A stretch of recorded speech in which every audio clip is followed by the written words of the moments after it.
അതൃപ്തി പരസ്യമാക്കി INL. തെരഞ്ഞെടുപ്പിൽ പലയിടത്തും മുന്നണി മര്യാദ പാലിച്ചില്ലെന്നും ഇടത് വോട്ടുകൾ പൂർണ്ണമായും പാർട്ടിക്ക് ലഭിച്ചില്ലെന്നും അഹമ്മദ് ദേവർകോവിലും ജനറൽ സെക്രട്ടറി കാസിം ഇരിക്കുറിയും കുറ്റപ്പെടുത്തി.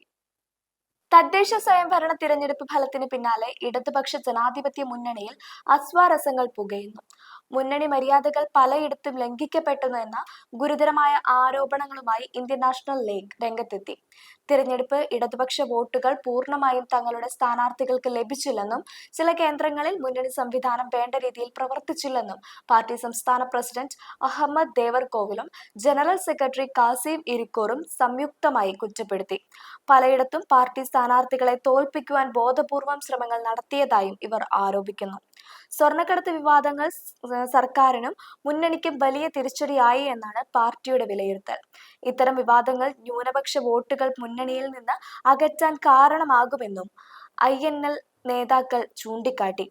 തെരഞ്ഞെടുപ്പ് ഫലം അവലോകനം ചെയ്യുവാൻ ചേർന്ന യോഗത്തിലാണ് മുന്നണികളുടെ അതൃപ്തി പാർട്ടി പരസ്യമാക്കിയിരിക്കുന്നത്.